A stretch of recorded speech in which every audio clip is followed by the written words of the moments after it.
Di bagian sebelumnya, Lindong pergi merantau ke kota. Di sana ia justru terlibat pertarungan dalam rangka memperebutkan kolam surgawi yang dikatakan memiliki energi murni untuk meningkatkan kekuatan spiritual seseorang. Dan singkatnya, ia berhasil memenangkan pertarungan tersebut.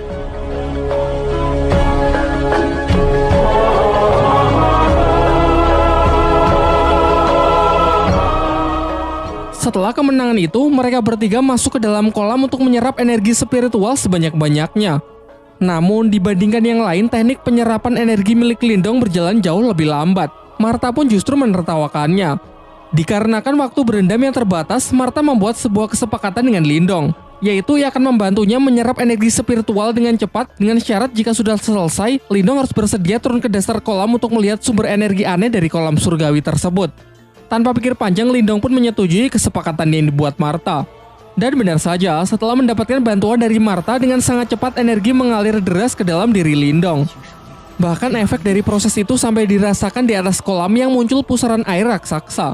Seusai proses penyerapan, sesuai kesepakatan, ia turun ke dasar kolam untuk memeriksa sumber dari energi kolam surgawi. Di bawah sana, Lindong menemukan giok iblis piton yang dalam kondisi tersegel. Pada awalnya, Lindong tak ingin mengusiknya dan berniat langsung pergi. Namun Martha berusaha membujuknya dengan mengatakan kalau ini tidak berbahaya karena iblis ini sedang terluka.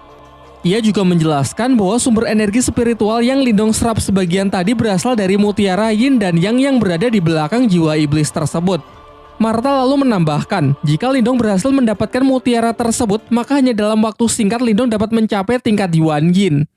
Namun karena mutiara itu diselubungi jiwa iblis, Martha harus menghisapnya terlebih dahulu supaya Lindong bisa mengambilnya. Ia lalu menyuruh Lindong untuk mentransfer sebagian energinya agar Martha cukup kuat untuk bisa melakukannya. Ketika proses penyerapan berlangsung, tiba-tiba segel iblis itu hancur sehingga sang iblis piton kini berhasil bebas. Pertarungan pun tak terhindarkan.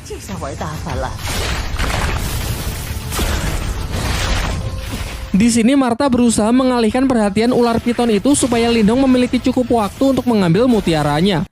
Akan tetapi Lindong yang masih ragu sama sekali tak punya keberanian untuk mendekat. Sampai akhirnya Martha menggunakan rencana cadangan, yaitu kembali masuk ke dalam tangan Lindong. Pada awalnya Lindong mengira kalau Martha sudah menipunya. Namun selang beberapa waktu, luapan energi keluar dari tangannya yang ternyata adalah Martha dengan wujud aslinya, yaitu naga api raksasa. Dengan cepat ia membakar iblis piton itu dengan semburan api lalu segera menyerapnya.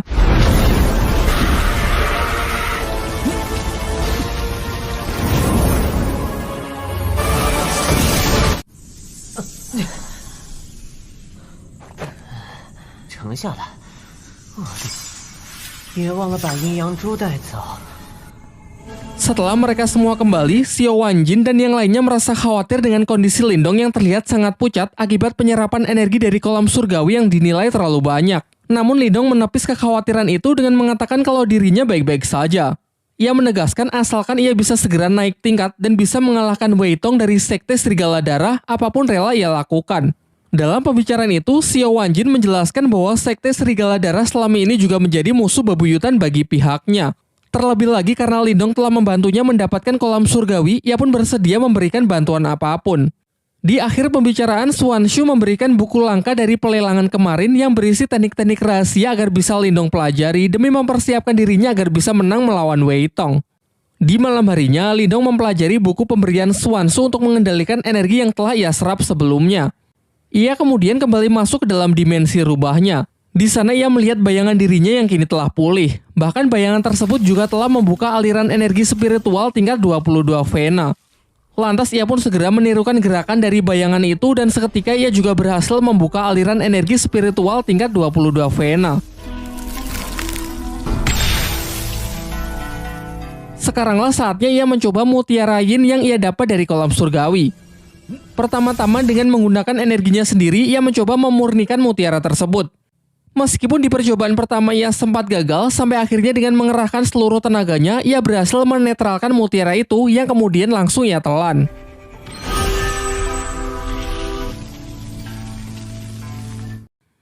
Terlihat gejolak kekuatan spiritualnya pun meningkat pesat. Bahkan segel kehidupannya kini menjadi 2. Dengan ini ia pun sangat yakin kalau di pertarungan nanti ia bisa menghancurkan Wei Tong. Keesokan harinya, Xuan Shu mengajak Lindong ke tempat pelelangan dengan mengatakan kalau ada orang yang ingin menemuinya. Ternyata di sana datang keluarga besar Lindong, yaitu Qing Tan, ayahnya dan kakeknya. Setelah Xuan Su pergi, sang kakek tiba-tiba menyerang Lindong dengan maksud menguji sudah sejauh mana kekuatan cucunya tersebut.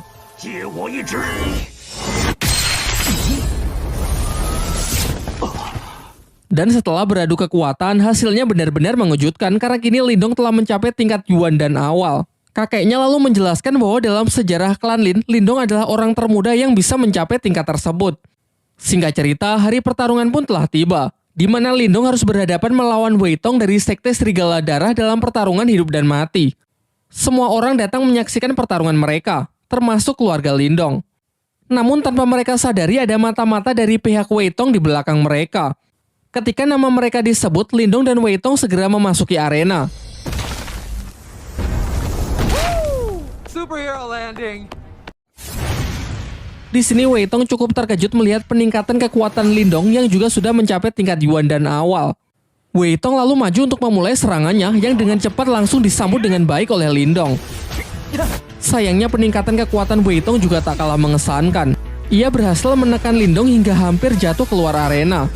Namun ternyata arena pertarungan mereka dilindungi semacam penghalang dari energi mental yang mencegah para petarung melarikan diri. Hal ini dianggap wajar karena mereka telah menyatakan akan bertarung sampai mati. Wei Tong kembali melancarkan serangannya yaitu pukulan keras bertubi-tubi. Sementara Lindong terlihat kewalahan menahan tekanan yang terus diberikan. Sejauh ini nampaknya Wei Tong lah yang menguasai jalannya pertempuran. Teknik demi teknik Lindong lancarkan akan tetapi sama sekali tak berefek. Ialah yang justru menerima pukulan mentah dari Wei Tong yang tepat mengarah ke dadanya. Terdengar sorak dari para penonton yang meragukan Lindong membuat pihaknya semakin cemas kalau Lindong tak akan mampu bertahan.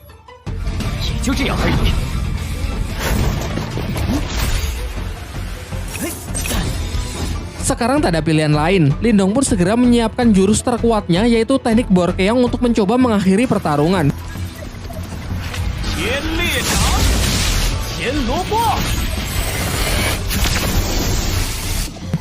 Sebenarnya serangan Lindong ini bisa saja mengalahkan Wei Tong. Namun Wei Tong menggunakan cara licik dengan menyuruh mata-matanya menyandera Qing Tan sehingga membuat Lindong kehilangan konsentrasinya. Sementara kakek Yanda berusaha membantu dengan mencoba mendekati mata-mata tersebut.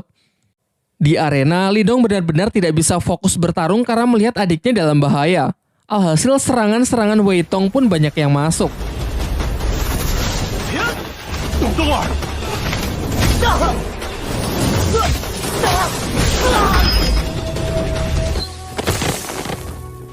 Di saat-saat genting ia teringat kalau teknik jarum dewa yang pernah dipakai Guyin mampu menghancurkan penghalang energi mental.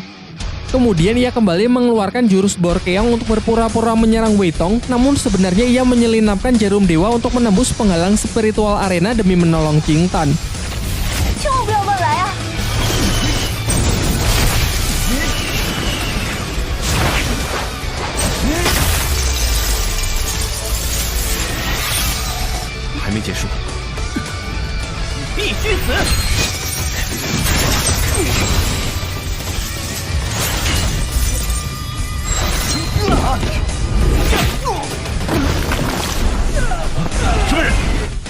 Saat si mata-mata hendak mencoba menyerang lagi, datanglah kakek Yanda yang membantu mengalahkannya. Kini setelah adiknya berhasil selamat, Lindong pun bisa kembali fokus bertempur melawan Wei Tong dengan emosi yang benar-benar telah mencapai puncaknya.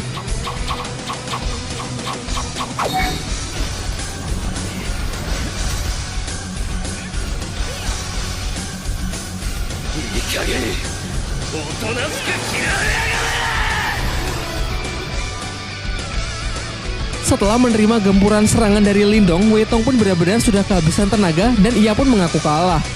Namun Lindong malah mengatakan bahwa ini adalah pertarungan sampai mati, di mana pertarungan belum selesai jika tak ada salah satu pihak yang mati.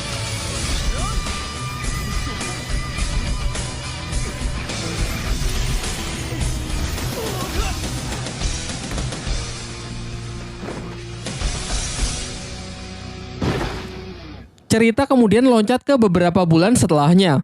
Karena kemenangan Lindong dari Sekte Serigala Darah, klan Lin kini menjadi sangat terkenal di seluruh penjuru kota. Selain itu, klan Lin juga telah bersekutu dengan rumah pelelangan milik Xia Wanjin. Sementara itu, Lindong berada di tempat kakek Yanda untuk minum teh bersama dengan saling menggunakan telekinesis untuk menuangkan teh ke dalam gelas.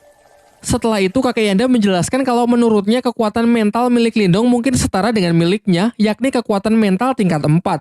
Ia kemudian berpesan agar Lindong terus meningkatkannya karena di dunia ini masih ada tingkat yang jauh lebih tinggi lagi yang bahkan kakek Yanda tak punya kesempatan untuk mencapainya.